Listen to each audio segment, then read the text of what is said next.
বন্ধুরা আসসালামু আলাইকুম। আপনারা কেমন আছেন? আলহামদুলিল্লাহ ভালোই আছেন, আমরাও ভালো আছি।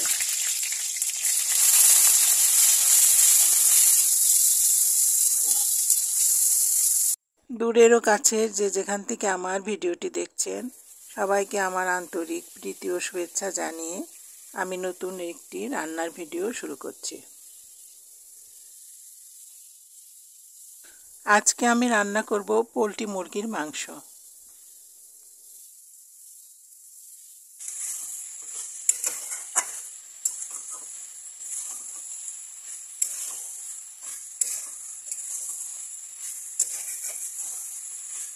সব মশলা দিয়ে মাংসটা আমি 1 ঘন্টার জন্য মাখিয়ে রেখেছিলাম।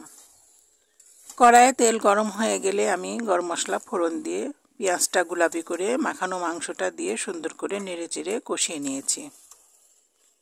মাংসটা কষানো হয়ে গেলে মাংস থেকে তেল ছেড়ে দিলে আমি আলু দিয়ে আলুটাও কিছুক্ষণ কষিয়ে নিয়েছি। সব কিছু ভালোভাবে সিদ্ধ হয়ে গেলে আমি পরিমাণ মতো ঝোলের পানি দিয়ে দেব। ঝোলটা একটু শুকিয়ে আসলে আমি মাংসটা নামিয়ে নেব। বন্ধুরা, আমি এখন রান্না করব ঝিঙে দিয়ে বাটা মাছ। পেঁয়াজ কাঁচামরিচটা তেলের উপর সামান্য গোলাপি করে নেব। পেঁয়াজ রসুন বাটা দিয়ে কিছুক্ষণ আমি কষিয়ে নেব। পেঁয়াজ রসুনের কাঁচা গন্ধটা চলে গেলে আমি দিয়ে দেব হাফ চামচ হলুদের গুঁড়া, 1 চামচ মরিচের গুঁড়া, 1 চামচ লবণ দিয়ে সুন্দর করে মশলাটা কষিয়ে নেব। সামান্য পানি দিয়ে মশলাটা আরও কিছুক্ষণ ভালো করে কষিয়ে নেব। মশলাটা কষাতে কষাতে মশলা থেকে যখন তেল ছেড়ে দেবে তখন আমি মাছগুলো দিয়ে মাছটা ভালো করে কষিয়ে নেব।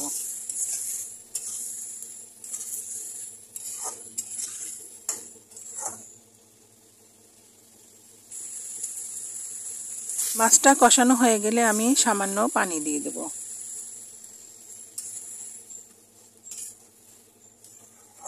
পানি দেওয়াতে মাছের গায়ে থেকে মশলাটা ছেড়ে দেবে। আমি মাছটা উঠিয়ে নেব।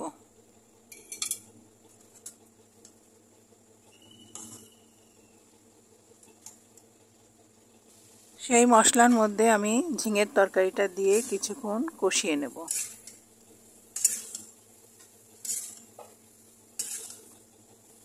কিছুক্ষণ ঢাকা দিয়ে তরকারিটা আমি সিদ্ধ করে নেব।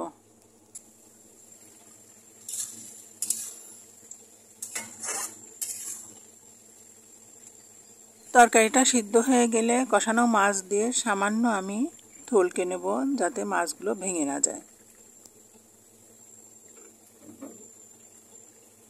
মাছ তরকারিটা কিছুক্ষণ ঢেকে রান্না করে নেব মশলাগুলো যাতে গায়ে গায়ে মিশে যায়।